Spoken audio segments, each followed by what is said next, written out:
이어서 우리 사사기 말씀을 살펴볼 텐데요.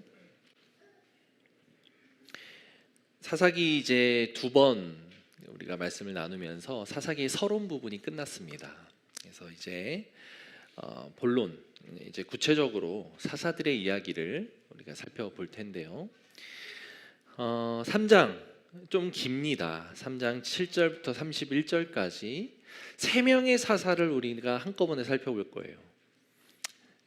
원래 한 명씩 나눠서 할까도 살짝 고민했었는데 너무 길어질 것 같고, 특별히 이제 핵심 내용들이 연결되는 부분이 있어서 3명의 사사를 함께 살펴볼 텐데 우리 같이 교독 한번 하겠습니다. 이스라엘 자손이 여호와의 목전에 악을 행하여 자기들의 하나님 여호와를 잊어버리고 바알들과 아세라들을 섬긴지라.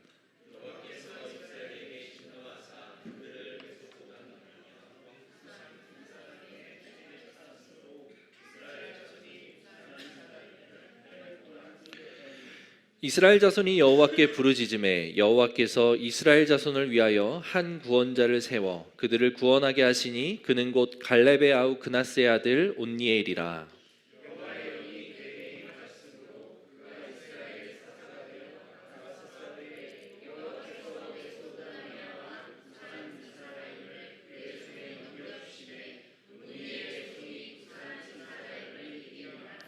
그 땅이 평온한 지 40년에 그나스의 아들 온니엘이 죽었더라.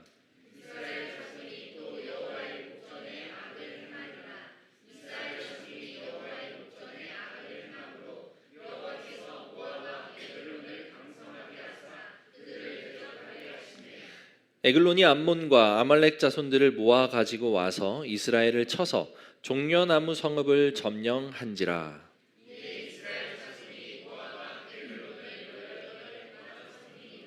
이스라엘 자손이 여호와께 부르짖음에 여호와께서 그들을 위하여 한 구원자를 세우셨으니 그는 곧 베냐민 사람 게라의 아들 왼손잡이 에웃이라. 이스라엘 자손이 그를 통하여 모압 왕 에글론에게 공물을 바칠 때에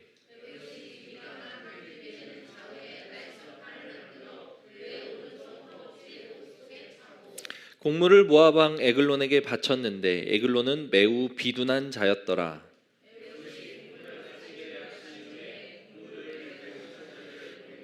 자기는 길갈 근처 돌 뜨는 곳에서부터 돌아와 이르되 왕이여 내가 은밀한 일을 왕에게 아뢰려 하나이다 하니 왕이 명령하여 조용히 하라 하매 모셔선 자들이 다 물러간지라.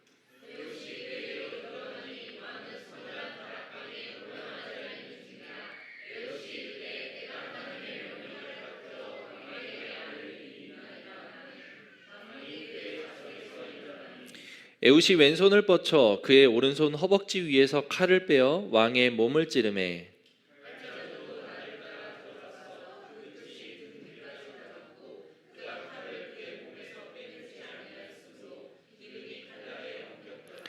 에웃이 현관에 나와서 다락문들을 뒤에서 닫아 잠그니라.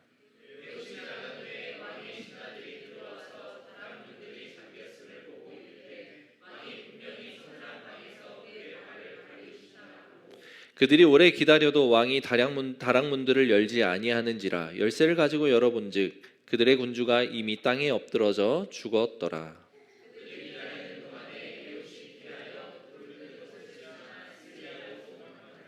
그가 이르러 에브라임 산지에서 나팔을 불매 이스라엘 자손이 산지에서 그를 따라 내려오니 에웃이 앞서가며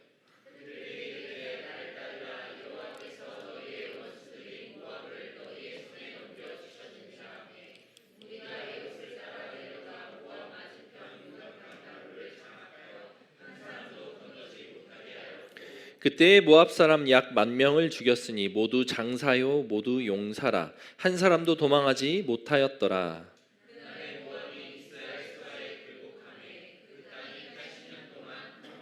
31절 같이 읽습니다.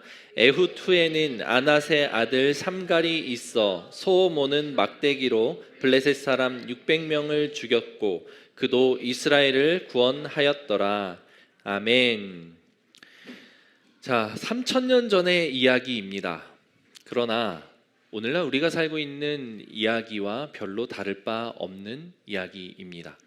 우리 지난주에 선교사님 말씀을 통해서 살펴봤듯이 바알이라고 하는 우상, 그리고 그의 아내 아세라라고 하는 우상이 그들에게 어떤 의미가 있는지를 살펴봤습니다.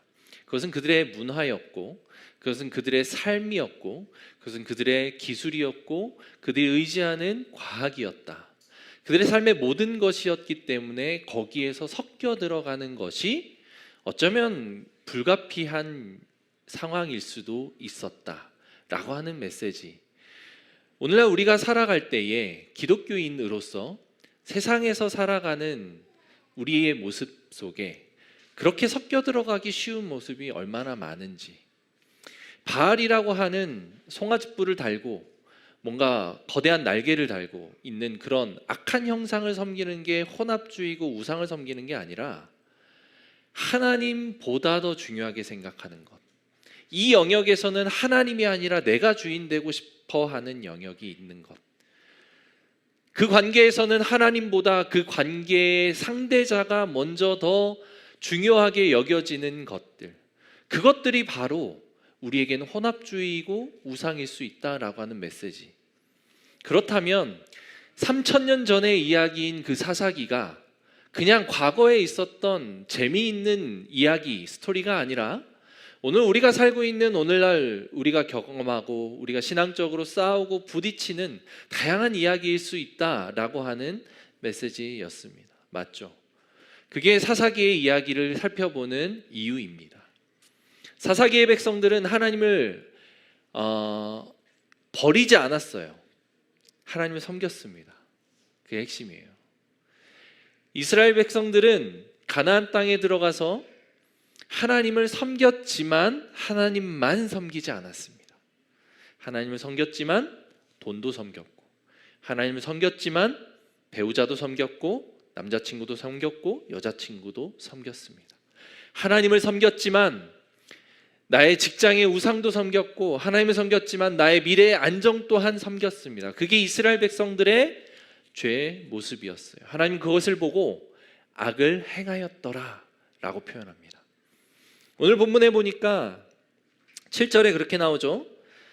이스라엘 자손이 여호와의 목전에 악을 행하여 자기들의 하나님 여호와를 잊어버리고 바알들과 아세라를 섬긴지라. 하나님은 그것을 악으로 보셔요. 하나님이라고 하는 그들이 믿고 있었던 야훼 신앙을 완전히 버린 게 아님에도 그들이 섬겼던 바알 신상 옆에 하나님을 상징하는 것을 같이 두고 절을 하였음에도 하나님 그것을 악을 행하였더라 라고 표현합니다.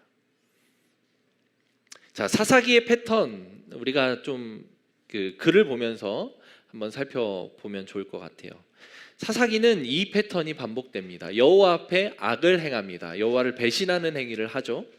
그러자 하나님께서 진노하십니다. 하나님께서 진노하시면 이스라엘 백성들을 그냥 두지 않으세요. 대적을 세우시고 대적을 사용하셔서 이스라엘을 괴롭히십니다. 그리고 나면 이스라엘 백성이 고통스럽죠?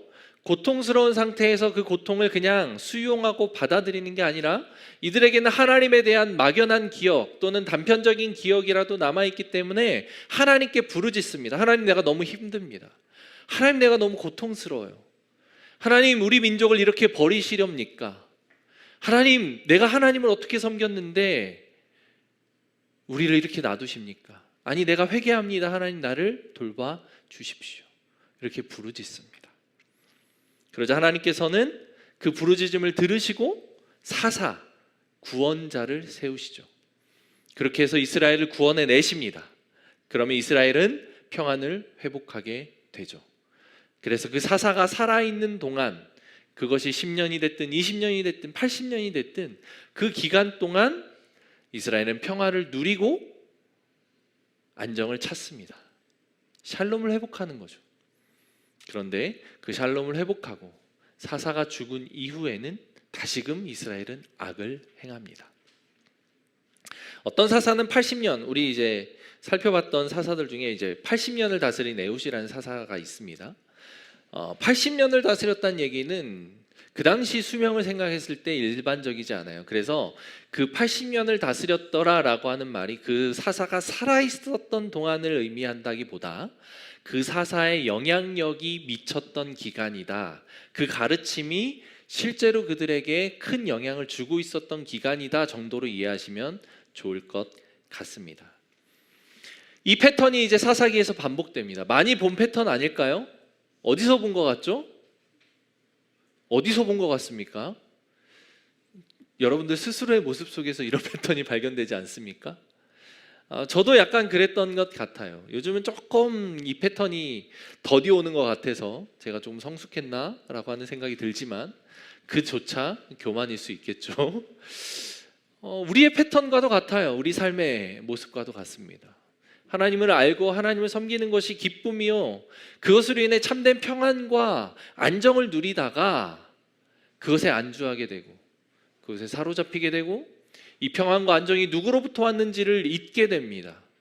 그래서 하나님보다 그 평안, 안정, 즐거움을 쫓게 되죠.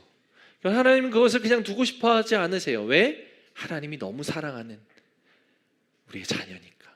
하나님의 아들이고 딸이니까. 아들과 딸이, 내가 너무 사랑하는 나의 부인이 나에게서 눈을 돌리고 마음을 돌려서 다른 무언가에 더 관심을 갖고 살아간다면 우리의 마음이 어떻겠습니까? 슬프죠. 속상하죠. 질투가 납니다. 그래서 하나님을 뭐라고 표현합니까? 질투하시는 하나님이라고 표현하죠. 하나님 싫어하세요. 우리가 하나님께로 돌이키기를 바랍니다. 돌이키는 방법으로, 돌이키는 장치로, 수단으로 다양한 것들을 활용하세요. 이스라엘 백성들에게는 대적을 붙이시는 걸로 활용하셨고, 우리의 삶에서는 어떤 것을 사용하실까요? 때로는 건강을 악화시키기도 하고, 관계를 힘들게 하시기도 하고, 때로는 다양한 방법들을 동원하십니다. 물론 하나님이 그것을 악을 조장하거나 악을 앞서서 행하지는 않으세요. 성경을 보면 오늘 우리가 살펴볼 본문에도 잠깐 등장하지만 애초에 그 적들은 누가 조장한 겁니까? 누가 그것을 제거하지 않았죠? 이스라엘이 제거하지 않았습니다. 하나님의 명령에 따라 제거했어야 마땅한 것을 이스라엘이 하지 않음으로 인해서 생겨난 올무였어요. 우리 인생에도 마찬가지입니다. 그런 것들을 하나님은 그냥 내버려 두십니다. 우리의 죄 때문에 우리를 돌이키시기를 원하는 마음으로 그냥 내버려 두시는 거죠. 이스라엘 백성들 안에 섞여 살고 있었던 가나안 민족들을 하나님께서 그냥 두신 것처럼, 그들을 시험하기 위해 그냥 두신 것처럼 우리 삶에서도 다양한 그런 요소들을 그냥 두셔요. 그래서 우리로 하여금 하나님께로 돌이키는 상황이 필요할 때 하나님 그것을 사용하시는 거죠. 이게 패턴이에요.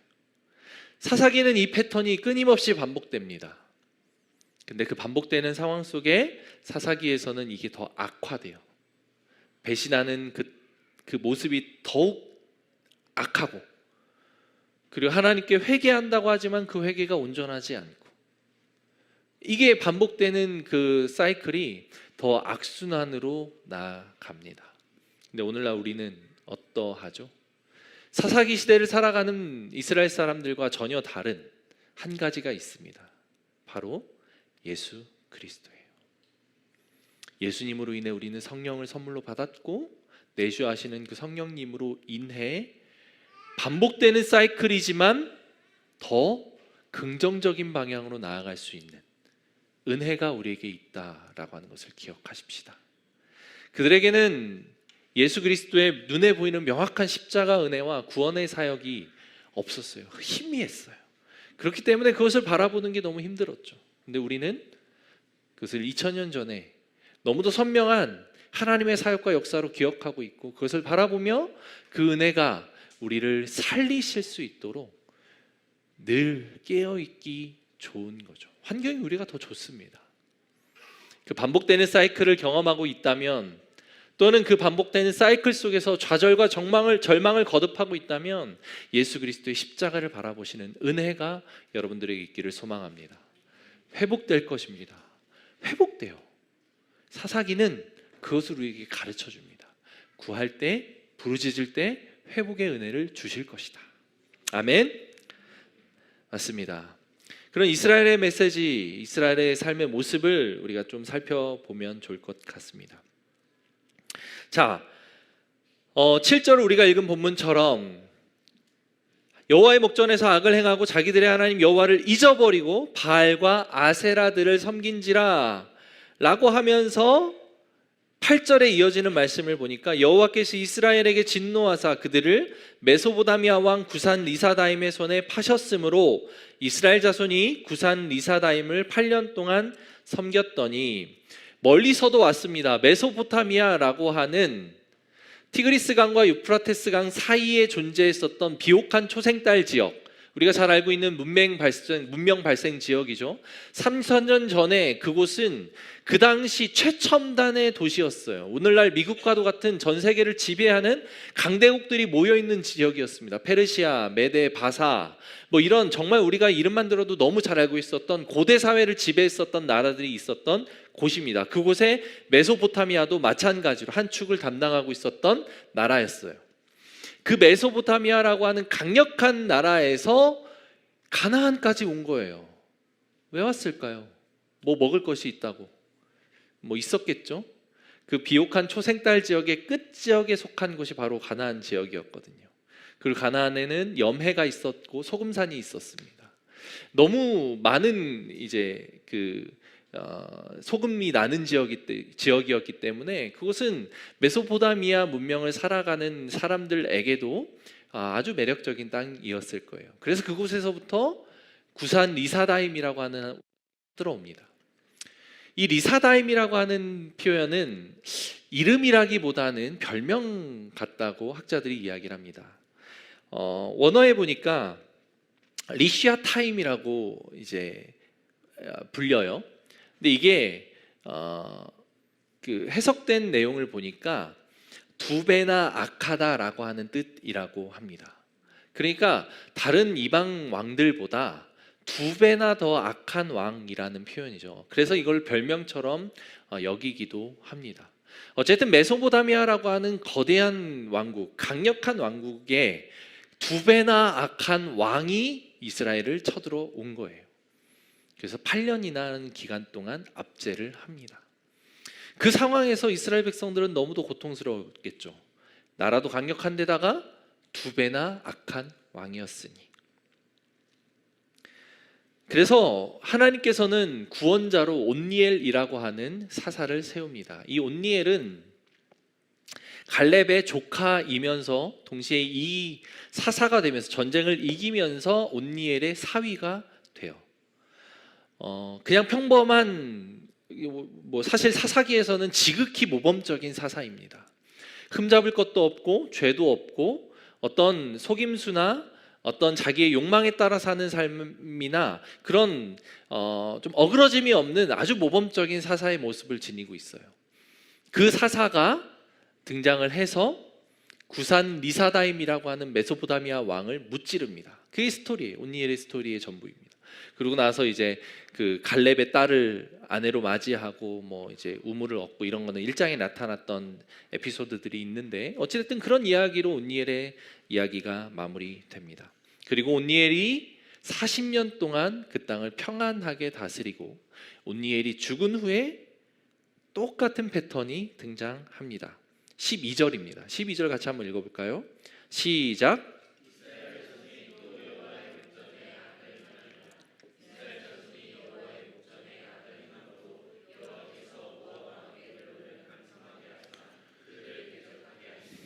40년 동안 평안했는데 이 평안이 이제 그들을 배불리게 했는지 또 악을 행합니다. 여기서 말했죠. 악을 행하는 건 뭐다? 하나님을 완전히 버리는 게 아니다. 여러분들하고 똑같이 교회 나오는 것일 수 있습니다. 하나님을 예배하는 그 제사법은 그들이 정확하게 지켜서 제사를 하고 있을 수도 있어요. 그런데 여호와 앞에서 악을 행한다라고 하는 표현 안에 담긴 의미는 그들이 여호와보다 더 중요하게 여기는 것들에 빠져 살았더라. 어쩌면 바알일 수 있고 아세라일 수 있겠죠. 오늘날 우리로 따지면 다양한 혼합되어 살 수 있을 만한 중요한 가치관들일 수 있겠죠. 그것들 속에 빠져서 살게 된 겁니다. 여호와를 잊었다라고 표현하고 있어요. 하나님께서는 여호와 앞에 악을 행했다라고 표현하고 있어요. 너희들이 나를 버렸다라고 표현합니다. 저는 버리지 않았는데요. 저는 하나님을 멀리하지 않았는데요 라고 생각할 만한 상황들 속에 빠져 있었던 거예요. 근데 하나님은 명확하게 악을 행하고 나를 버렸다라고 표현하시죠. 그럼 또 이제 또 다른 이제 장면이고 상황이지만 우리가 기억해야 되는 그 패턴이 등장하게 되죠. 이스라엘이 여호와 앞에서 악을 행하면 하나님이 어떻게 행하시죠? 진노하시고 주변 대적들을 강성하게 하든지 강성해지는 그들을 그냥 막지 않으시고 이스라엘에게 가시가 되고 올무가 되게끔 하십니다. 마찬가지. 지금도 똑같은 패턴이 등장하죠. 이번에는 누가 등장을 합니까? 13절에 보니까 에글론이 암몬과 아말렉 자손들을 모아가지고 와서 이스라엘을 쳐서 종려나무 성읍을 점령한지라. 이에 이스라엘 자손이 모압 왕 에글론을 18해 동안 섬기니라. 모압 왕 에글론이 이제 등장을 합니다. 메소보다미아 왕에서 이제 모압 왕으로 넘어오게 되죠. 하나님이 모압 왕을 사용하세요. 근데 모압 왕은 혼자서 나오지 않습니다. 암몬과 아말렉 자손들, 어디서 많이 들어본 사람들이죠. 암몬 자손은 그 요단강 동편에서 정복했었던 자손입니다. 모압도 마찬가지입니다. 아말렉은 어떤 자손들이죠? 이스라엘 백성들이 광야를 지나서 오는 동안 그들을 처음으로 막았었던 족속이에요. 이민족이죠. 가나안 땅은 이스라엘 백성들에게도 너무 비옥하고 살기 좋은 땅이었지만 주변의 다른 민족들에게도 늘 중요한 땅이었어요. 그 땅을 정복하는 것이 다른 민족들에게도 중요한 일이었겠죠. 호시탐탐 기회를 노리고 있었을 겁니다. 그리고 그들이 점령한 성읍은 종려나무 성읍이에요. 종려나무 성읍은 여러분들이 잘 알고 있는 여리고성입니다. 여리고성은 언덕 위에 위치했고 아주 강한 성이라는 이야기를 지난주 설교 때 했었죠. 여리고성은 강한 성이었어요. 훌륭한 요새였죠. 강하고 훌륭한 요새였다라고 하는 말은 다른 의미로 그곳이 살기 좋은 땅이고 비옥한 땅이었다라는 말로 돌려서 표현할 수 있을 것입니다. 과거에는 그것이 바로 군사력과 직접적인 연관이 있었기 때문이죠. 여리고는 살기 좋은 도시였어요. 너무 좋은 땅이었습니다. 그곳을 모압 왕 에글론은 점령을 합니다. 이스라엘 백성들은 거기를 정복을 당해요. 그러자 이제 패턴상 등장하는 게 있죠. 어떻게 합니까? 이스라엘 백성들이 뭘 하죠? 하나님을 찾고 하나님께 부르짖습니다. 회개를 하죠. 돌이킵니다. 하나님, 제가 잘못했습니다. 그럼 하나님이 어떻게 하죠? 구원자를 세우시죠. 이번에 세운 구원자는 에훗이라는 사람입니다. 에훗은 왼손잡이에요. 그리고 베냐민 지파 사람입니다. 왼손잡이라고 하는 이 표현에서 등장하는 원어가 왼손잡이라고 하는 것을 지칭하는 게 아니라 보다 더 정확한 표현으로는 오른손을 사용할 수 없는 사람이라는 표현입니다. 오른손을 사용할 수 없는 사람이에요. 그 말은 왼손잡이라는 말과 동일한 의미일 수 있습니다. 그런데 조금 더 이 부분에 대해서 다르게 해석하시는 분들이 있어요. 오른손에 장애가 있었던 사람이다 라고 해석하는 학자나 목사님들이 있습니다. 사실 어떻게 해석하기에 따라 뭐 조금 의미가 달라질 수 있지만 크게 중요하진 않아요. 중요한 건 이 에훗이라고 하는 사람은 오른손보다 왼손을 쓰는 데에 능한 사람이라는 거죠. 장애로 인해 오른손을 못 써서 왼손을 쓸 수 있는 사람이든 아니면 오늘날 우리 시대에 살아가는 뭐 왼손잡이들처럼 오른손이 아니라 왼손이 주로 사용하는 손이여서 그런 표현을 했을 수도 있지만 어쨌든 중요한 건 왼손을 쓸 수 있는 사람이라는 거예요. 우리 어르신들은 기억할지 모르겠지만 제가 어렸을 때만 해도 왼손 쓰는 것에 대해 어른들은 되게 불편해하고 불쾌했습니다. 자식들이 왼손을 쓰면 왼손 쓰지 말라고 오른손을 쓰라고 혼내기도 했습니다. 왼손으로 밥을 먹거나 왼손으로 글을 쓰는 것이 우리 시대만 해도 우리나라만 해도 과거에는 모자란 사람, 반편이 또는 뭔가 하자가 있는 사람 취급을 받았었을 때가 있어요. 젊으신 분들은 기억 못할 수도 있겠지만 어르신들은 아실 겁니다. 왼손잡이들을 비하했어요. 왼손잡이들은 문제가 있는 사람이었어요. 근데 우리나라만 그랬던 게 아니라 과거 이스라엘 백성들에게는 이게 더했습니다. 오른손으로는 축복을, 왼손으로는 저주를, 이게 이스라엘 백성들에게 있었던 메시지들이었어요. 오른편에는 하나님을 선택한 사람, 왼편인 하나님을 버린 사람들. 그리고 성경에 그런 표현들이 많이 나옵니다. 왼쪽은 저주받은 곳. 그래서 왼손잡이였던 에훗은 장애가 있든 없든 상관없이 이스라엘 백성들에게는 하자가 아주 많은 사람이었던 거예요. 장애가 있는 사람처럼 취급받을 수 있었던 사람인 거죠. 근데 그가 누구였습니까? 이스라엘의 구원자로 하나님이 세우셨던 거예요. 어땠을까요? 모압 왕 에글론이라고 하는 사람이 암몬 족속과 아말렉 족속을 연합하여서 여리고성을 정복한 상태인데, 거기에서 왼손잡이라고 하는 장애를 가진 사람이, 하등 내세울 것 없는, 보잘것없는 사람이 등장해서 이스라엘 백성들을 구원하려 한다. 잘 그려지지가 않죠. 이스라엘 백성들도 마찬가지였을 거예요. 중요하게 보지 않았을 거고, 어쩌면 기대하지 않았을 겁니다. 어쩌면 에훗 스스로조차도 내가 어떻게? 라고 하는 생각을 했을 수도 있습니다. 그 과정이 어떻게 되었는지는 자세히 알 수 없어요. 그러나 에훗은 순종합니다. 하나님 부르심에 응답해요. 이스라엘 구원하고자 하는 그 구원의 움직임에 앞장섭니다. 하나님의 부르심에 응답하는 거죠. 우리 인생도 마찬가지입니다. 하나님, 내가 세상 사람들 앞에서 배경도 없고 스펙도 없고 내세울 수 있는 건 아무것도 없습니다. 재산도 없습니다. 관계가 뭐 빵빵한 것도 아니에요. 제가 무엇을 할 수 있죠? 하나님 앞에 이런 이야기들을 하기가 너무 좋은 우리들입니다. 여러분들 얘기가 아니에요. 제 얘기입니다. 교회를 개척한다는 마음을 품었을 때, 하나님, 제가 무엇이 있다고 교회를 개척할까요? 화려한 이력이 있는 것도 아니고, 훌륭한 학벌이 있는 것도 아니고, 집에 돈이 많아서 빵빵하게 나를 밀어줄 수 있는 것도 아니고, 세상 사람들에게 어필할 만한 다른 어떤 것도 없는데, 제가 어떻게 하나님의 유일한 소망이라고 이야기할 수 있는 교회를 개척할 수 있을까요? 이런 마음이 들었던 것이 사실입니다. 그러나 내가 하는 것이 아니라는 것을 잘 알기에 순종하며 나아갔던 거죠. 아마 에훗도 그랬던 것 같아요. 여러분들 삶에서도 하나님은 그런 부르심으로 여러분들을 늘 찾고 부르고 계십니다. 그리고 그 부르심을 하나님은 기다리고 계세요. 응답하기를 기다리고 계세요. 난 왼손잡인데요.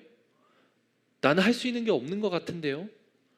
나는 가정 환경도 불우한데요. 나는 재정도 없는데요. 난 가진 바 능력도 없는데요. 좋은 학교도 나오지 않았는데요. 이것이 나에게는 핑계가 될 수 없는 거예요. 성경에는 그렇지 않은 이야기가 수두룩하기 때문에 낮은 자를 들어 사용하기를 원하시는 하나님께서 여러분들을 쓰기를 원하십니다. 그래서 여러분들을 통해 세상을 치유하고 세상을 참된 샬롬, 참된 평안의 자리로 이끌기를 원하십니다. 그게 하나님의 일하시는 방법이에요. 부르신다면, 그 도전이 있다면 응답하시기를 소망합니다. 그렇게 어쨌든 에훗은 등장을 해요. 역사의 전면에 나섭니다. 그리고 모압 왕 에글론에게 공물을 바치러 가는 그 여정에 들어가서 왼손잡이니까 오른손 허벅지 밑에 칼을 감춰요. 한 규빗이라고 하는 그 표현은 대략 한 30cm에서 35cm 정도 되는 그 당시의 측량의 단위예요. 길이를 재는 단위입니다. 대략 한 팔꿈치 정도 길이라고 이야기를 합니다. 그 정도 되는 칼을 허벅지 밑쪽에 숨기고 들어가요. 그래서 공물을 바치러 온 다른 일행들을 돌려보내고 모압 왕 에글론에게 독대를 청합니다. 한 나라를 통치하는 왕이 독대를 청한다고 받아준다, 이거는 쉬운 일은 아닙니다. 왜 그랬을까요? 여기에서 이제 많은 목사님들이 해석하는 오른손에 장애가 있었다라고 하는 표현이 지지받는 구절이 바로 이 구절이에요. 오른손을 쓰지 못하니까, 오른손에 장애가 있으니까, 오른손에 문제가 있으니까 무장을 해제할 수 있었던 거예요. 주변 사람들을 물릴 수 있었던 거죠. 반편이가 무엇을 할 수 있겠는가? 오른손을 쓸 수 없는 장애자가 무엇을 할 수 있겠는가? 이게 아마 모압 왕 에글론의 생각이었던 것 같습니다. 근데 모압 왕 에글론은 그가 왼손잡이였던 걸 몰랐던 거죠. 그렇게 해서 독대를 청하고 나서 이 에훗은 모압 왕을 찔러 죽입니다. 그러고 나서 이제 도망쳐 나오죠. 그의 수하들은 다락문이 잠겨 있는 것을 보고 모압 왕 에글론이 발을 가리운다라고 생각하고 있었습니다. 발을 가리운다라고 하는 표현이 무엇이죠? 쉰다라고 하는 표현, 잔다라고 하는 표현으로 받아들일 수 있지만 그것과 하나 더 나아가서는 그 성관계를 하고 있다라고 하는 말의 이제 우회적인 표현입니다. 그런 상황에 있다라고 하니까 방해를 할 수 없죠. 잠을 자든 성관계를 맺고 있든 왕을 방해할 수 없잖아요. 그래서 오랜 기간 동안 그를 지켜봅니다. 그러다가 너무 오랫동안 왕이 나오질 않으니까 문을 열고 들어가 보니 왕이 죽어 있는 걸 발견하는 거죠. 그렇게 이스라엘 백성들을 구원하는 장면이 나옵니다. 이게 에훗의 이야기예요. 그러고 나서 이제 마지막 우리가 살펴볼 사사 이야기 31절입니다. 삼갈이라는 사사인데 31절 같이 한번 읽어볼까요? 시작.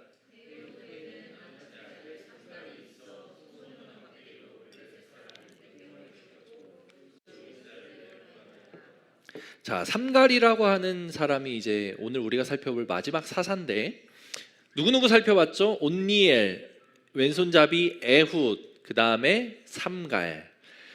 사사기의 모든 사사들을 살펴볼 수는 없습니다. 그러나 웬만하면 사사들을 조금씩이라도 훑어보려고 해요. 사사기를 여러분들 스스로 읽기는 쉽지 않습니다. 여기에서 무슨 은혜를 찾고 무슨 도전을 받고 이게 참 어렵거든요. 그래서 이 기회에 사사기 설교를 쭉 이어나가는 기회에 집에서 혼자 말씀 보실 때 사사기 말씀을 반복해서 살펴보시는 것도 도움이 될 것 같습니다. 삼갈이라는 사사가 등장합니다. 이 삼갈이라고 하는 이름은 외국인 이름이에요. 이스라엘식 이름이 아닙니다. 그래서 오늘날 우리나라로 따지면 마이클 조 뭐 이런 당신의 이름이 뭡니까? 조 마이클입니다. 그럼 딱 들어도 이 사람 외국인이구나.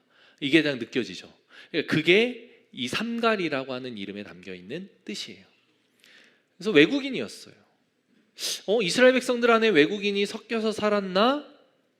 언제부터 이 삼갈이라고 하는, 그리고 그의 아비인지 어미인지 아마도 어미로 예상이 되는데 아낫이라고 하는 그 가정이 언제부터 이스라엘 속에 섞여서 살았나? 이것에 대해서 다양한 이야기가 있는데 그 중에서 가장 지지받는 이야기는 애굽에서 나올 때 수많은 잡족이 섞여 나왔다라는 표현이 있습니다. 거기에 섞여서 나왔던 무리일 것이다 라고 하는 이야기가 있습니다. 그런데 뭔가 이상하죠? 이스라엘 백성들은 병적일 정도로 다른 민족과 섞이는 것을 싫어했습니다. 하나님이 그렇게 이야기를 하셨고 이스라엘 백성들도 그것을 율법처럼 받아들였어요. 그런데 그들 안에 무리로 섞여 있었다. 그런데 심지어 하나님은 그를 사사로까지 세우셨다. 이 이스라엘 백성들의 그 민족주의, 스스로의 민족이 우월하다고 여기고 자기들끼리만 결혼하고 통혼하려는 그런 습성이 하나님이 의도하신 바라는 다르다라고 하는 것을 여기서 알 수 있죠. 하나님은 그들의 신앙이 섞이는 것, 그들의 어떤 삶의 문화가 섞이는 것, 이것을 싫어했던 거지 피가 섞이는 걸 싫어했던 게 아니었다는 것을 알 수 있는 대목이에요. 라합의 이야기도 그렇지만 오늘 이 삼갈의 이야기도 마찬가지입니다. 외국인이에요. 자, 외국인이 어떤 대접을 받는지 이스라엘 백성들 안에서의 있었던 일도 우리가 흔히 아는 이야기들 다양하지만 신약에 넘어와서 보면 사마리아인들을 개, 돼지 취급하는 모습을 볼 수 있습니다. 그것은 과거로부터 이어져 온 이스라엘 민족의 어떤 배타성, 자기들끼리만 결혼하고 자기들끼리만 통혼을 하고 애를 낳아야 된다라고 생각하는, 자기들이 우월한 민족이다라고 생각하는 그 민족주의에서 나온 모습이에요. 사마리아인들은 이스라엘 백성들이었지만 가나안이 멸망하면서 포로로 끌려가서 다른 민족들과 결혼해서 생긴 혼합된 민족이기 때문에 개, 돼지 취급을 했죠. 그게 이스라엘 백성들의 모습이에요. 외국인은 그들에게 아주 천한 족속이었습니다. 삼갈도 아마 그런 대우를 받았을 거예요. 그런데 그가 이스라엘 백성의 구원자로 나섭니다. 재미있는 표현이 나옵니다. 삼갈이 누구의 아들이라고 나옵니까? 아낫이라고 표현되어 있습니다. 아낫. 이 아낫이라고 하는 이름의 어원, 히브리어로 들어가면 이 아낫은 아세라라고 하는 바알의 아내와 동일한 단어를 사용하고 있습니다. 어원이 동일해요. 아세라라고 하는 바알의 그 아내, 그 이스라엘 백성들이 섬기는 바알과 아세라 중에 그 아세라 신이 그 다양한 이름들을 가지고 있는데 아세라, 아스다롯, 그리고 뭐 아낫 이런 이름으로 불리는데 그 아낫이 여기 등장하는 이 삼갈의 엄마인지 아빠인지는 모르겠지만 여자의 이름으로 미루어 봐서는 엄마인 것 같아요. 그 어미가 되는 거예요.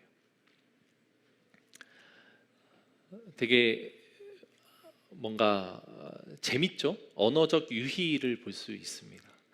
또 한 가지는 이 삼갈이 무엇으로 블레셋 사람들을 쳐 죽이죠? 소모는 막대기로 블레셋 사람들을 쳐 죽입니다.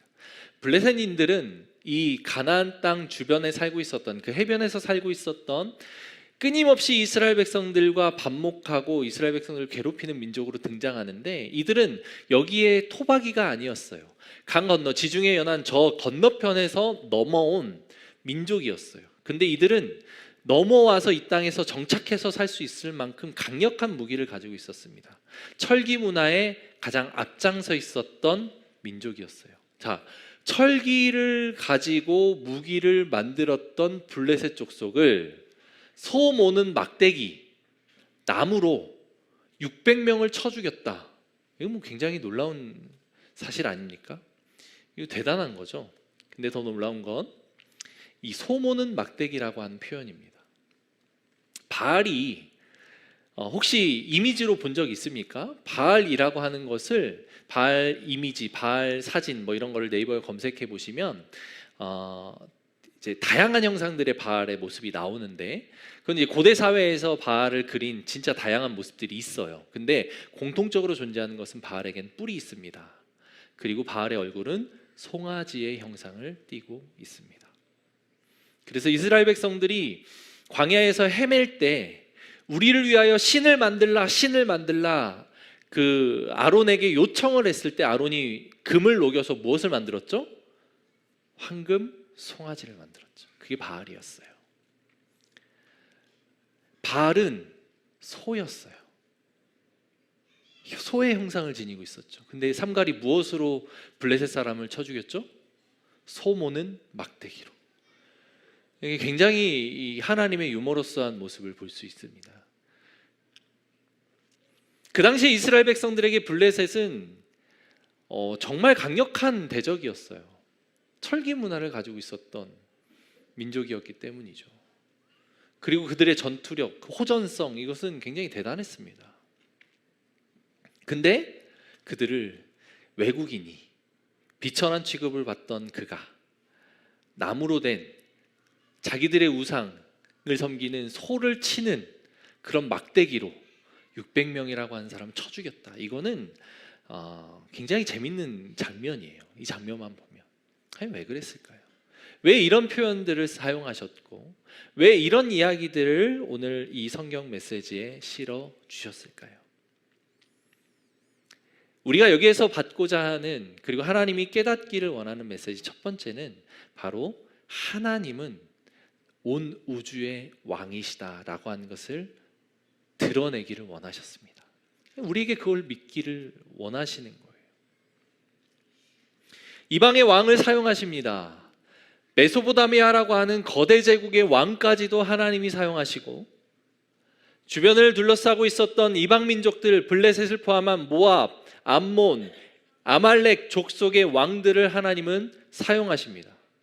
하나님은 그들에게도 왕이 되신 거예요. 이스라엘 백성들에게만 왕이 아니라 이 민족에게도 왕이 되신 겁니다. 모든 민족들에게 왕이라고 하는 사실을 하나님은 이스라엘 백성들에게, 그리고 이 오늘 성경을 읽고 있는 우리들에게도 가르쳐 주기를 원하셨던 거예요. 하나님 왕이시다.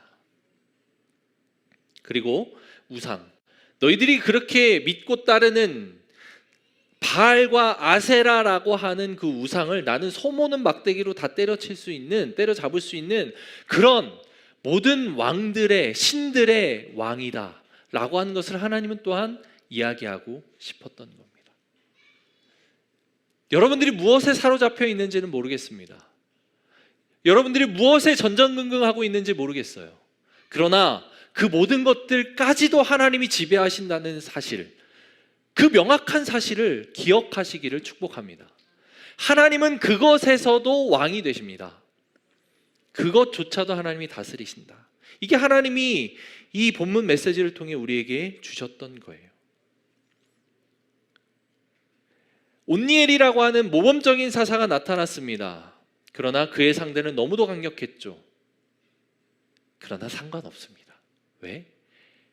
온니엘을 쓰고자 하시는 하나님이 구산 리사다임이라고 하는 2배나 더 악하고 2배나 더 강력하고 2배나 더 이스라엘을 심하게 괴롭혔을지라도 그보다 더 강력한 왕이 누구기 때문에?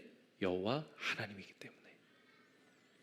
에훗이라고 하는 사사가 구원자로 등장합니다. 오른손에 장애가 있고 왼손잡이여서 사람들에게 반편이라고 불릴 수 있을 만한 부족한 사람이었지만 그래도 괜찮습니다. 왜 그렇죠? 에훗 뒤에 있었던 이가 누구기에? 하나님이기 때문에. 삼가리 사사로 등장합니다. 외국인이었고 어쩌면 그들에게 섞여 살았지만 대우를 받지 못하던 사람이었을 수 있습니다. 그러나 그가 살아서 등장합니다. 괜찮습니다. 누가 뒤에 있기 때문에? 하나님이 뒤에 있기 때문에. 우리를 도우시는 이시라면 어떠한 것도 우리는 능히 이겨낼 수 있습니다. 아멘. 우리 여기에서 또 받길 원하는 두 번째 메시지는 어떻게 하면 그 악을 행하는 순환 패턴에서 우리가 자유로워질 수 있을까를 한번 마지막으로 살펴보고 말씀을 맺으면 좋을 것 같습니다.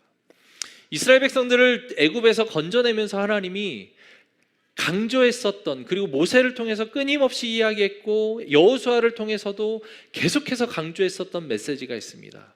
쉐마 이스라엘, 들으라 이스라엘아. 하나님의 말씀을 들으라. 하나님의 말씀을 기억하라.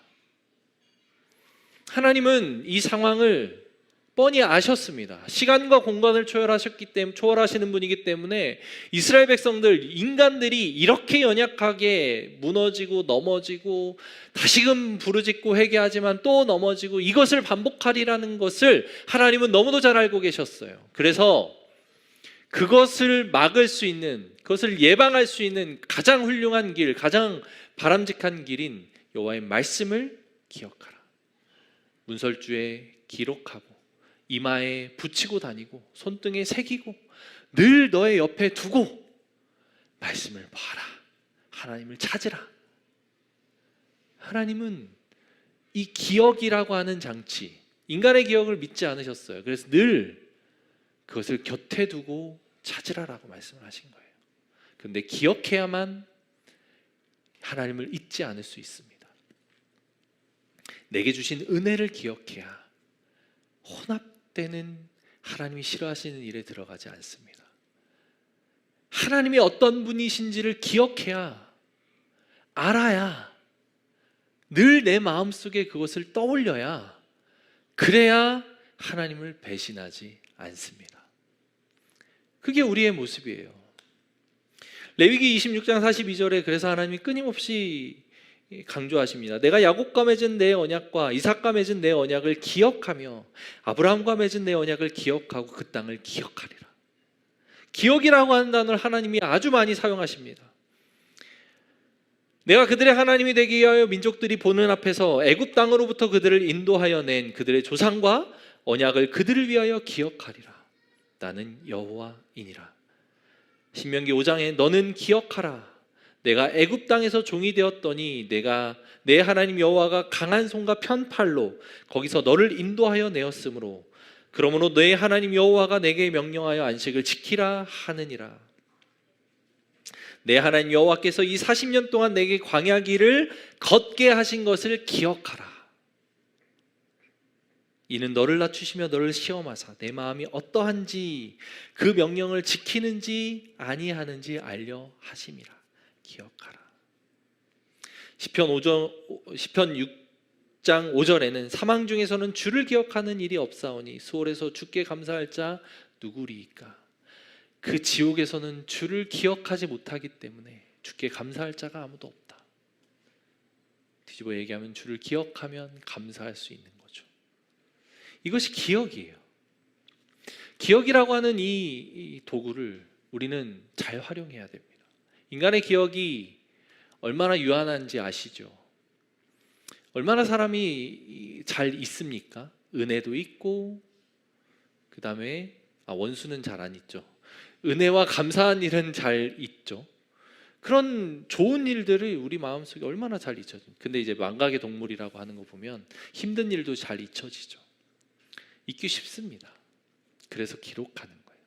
그리고 그래서 기록된 것을 계속해서 보는 거예요. 옛 어른들이 그래서 말씀과 기도가 우리에게 가장 중요하다라고 이야기를 하는 그것이 사실 틀린 말이 아닙니다. 말씀을 보지 않으면 하나님이 일하셨던 것을 늘 까먹습니다. 기도하지 않으면 내게 행하셨던 하나님의 은혜가 얼마나 큰지를 늘 까먹습니다. 그래서 기도하고 말씀 보면 이 반복되는 순환 사이클, 이 패턴 속에서 조금이나마 자유로워질 수 있고 조금이나마 더 나은 모습으로 순환되는 나를 발견할 수 있을 겁니다. 그게 하나님 앞에서 성장하는 모습이에요. 그러기를 소망합니다. 그런 우리들 되기를 소망합니다. 그래서 그것을 위해 하나님께서 예수 그리스도를 통해 이 땅에 만들어 놓은 장치가 있습니다. 그게 뭡니까? 바로 교회예요. 기억하기 좋게 하기 위해서 교회를 세우셨어요. 교회 안에서 공동체로 묶어 놓으셨고 이 공동체 안에서 나에게 역사하셨던 하나님에 대한 기억은 이제 희미해졌는데 저 사람에게 역사하시는 하나님의 일하심을 보니까 내게도 그렇게 일하셨지. 그걸 떠올리게 하는 거예요. 그래서 하나님께서 예수 그리스도를 통해 우리에게 명령하셨죠. 교회에서 무엇을 행하라? 나를 기념하라. 성만찬을 제정하셨죠. 예수 그리스도의 몸과 피를 먹고 마시는 일을 예수님이 제정해 놓으셨어요. 그걸 늘 행하라. 그래서 나를 기념하라. 나를 기억하라라는 얘기죠. 무엇 때문에 예수님이 십자가를 지셨는지를 기억하라. 그 은혜를 너희가 늘 새겨라. 그래 우리 교회가 존재하는 이유입니다. 이 안에서 복된 그런 은혜를 누리며 살아가시기를 축복합니다. 아멘. 우리 나와서 반주해 주시면 좋을 것 같고요.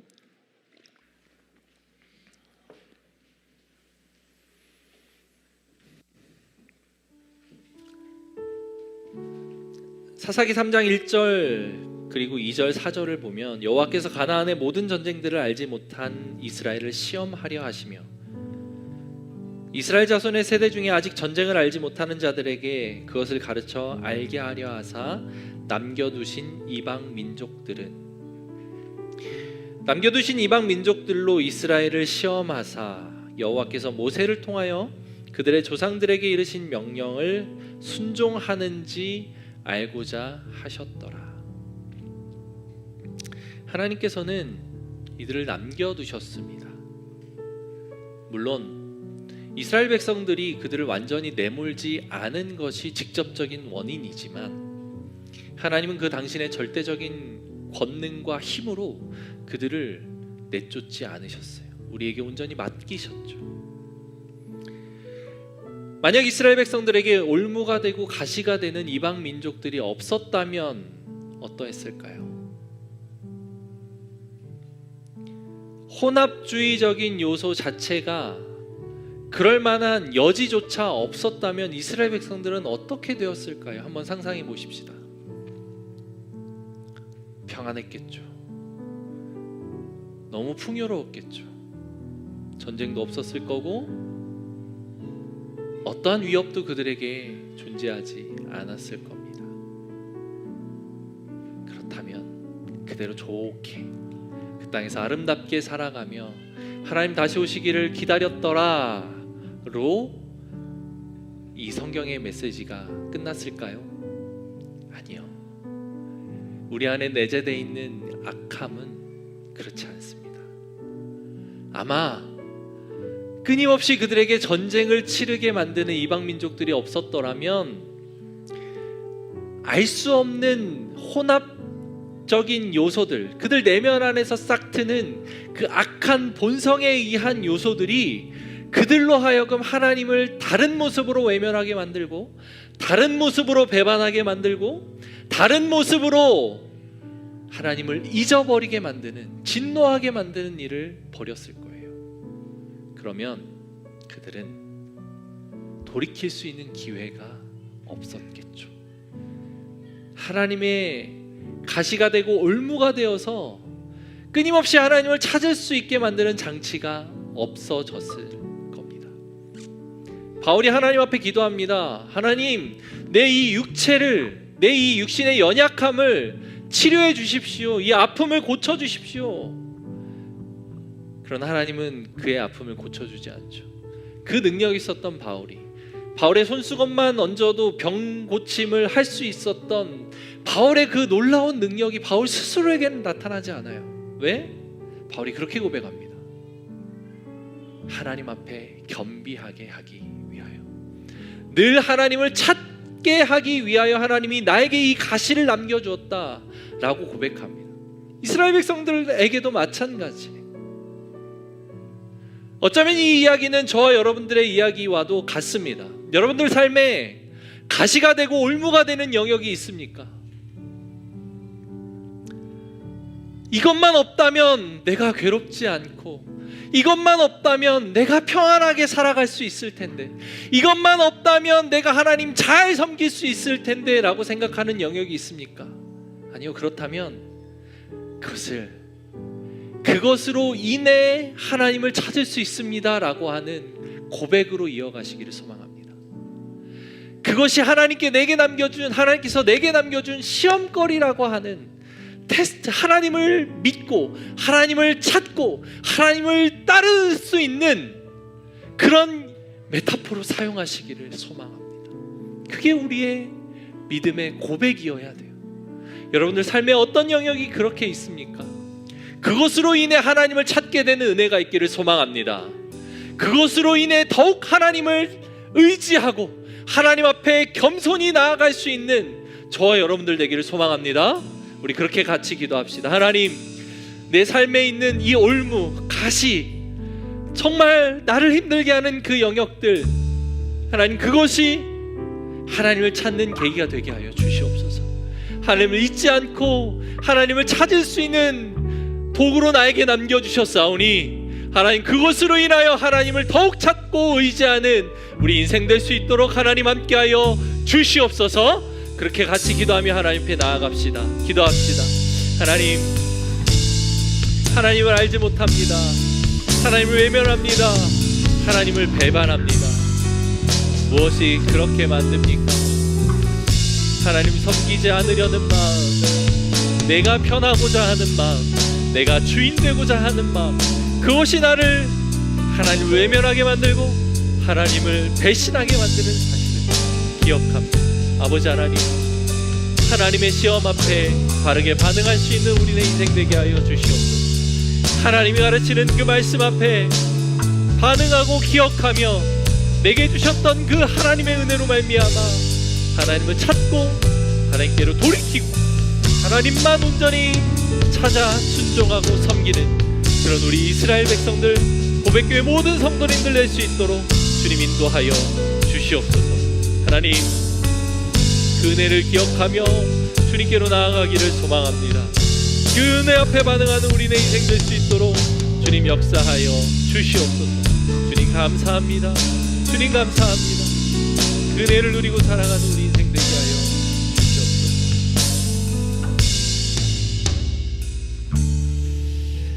하나님, 이스라엘 백성들에게 그 수많은 일들이 나타나는 것들, 다양한 모습이지만 동일한 패턴으로 나타나는 그 일들이 우리 삶에도 이렇게 반복되고 있는 줄 압니다. 아버지 하나님, 그들처럼 부르짖고 돌이키고 회개하는 우리 인생 되게 하여 주옵소서. 그러나 그들보다 더 나은 모습으로 우리에게 베풀어 주신 그 예수 그리스도의 십자가 은혜를 기억하며, 나에게 말씀하신 그 하나님의 말씀을 기억하며, 어제보다는 나은 오늘을, 작년보다는 나은 올해를 살아가며 하나님 앞에 더욱 성장하고 자란 모습으로 나아가는 우리가 되게 하여 주옵소서. 아직 하나님을 모르고 예수님을 모르는 이들이 있습니까? 괜찮습니다. 천천히 알아가며 말씀을 들으면서 생겨나는 믿음으로 하나님을 따라갈 수 있는 여유 있는 마음과 열린 마음을 허락하여 주옵소서. 주님 감사합니다. 오늘 우리에게 주신 이 말씀 기억하고 한 주를 힘있게 살아가길 소망합니다. 우리에게 있는 혼합주의적인 요소를 잘 분별하게 하시고 하나님이 싫어할 만한 요소들을 내 삶에서 발견했다면 하나님 내게 주신 은혜를 기억하고 끊어낼 수 있는 용기 또한 허락하여 주옵소서. 그 싸움이 날마다 이어지는 그런 과정 통해서 성장을 경험하는 우리 고백교회 성도님들 되게 하여 주옵소서. 감사드리며 살아계신 예수님의 이름으로 기도합니다.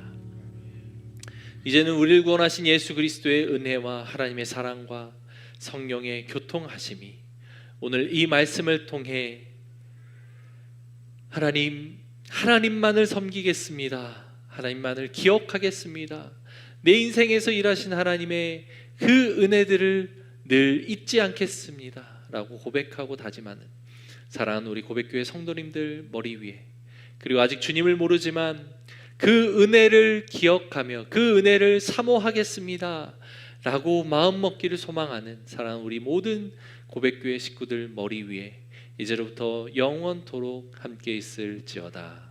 아멘.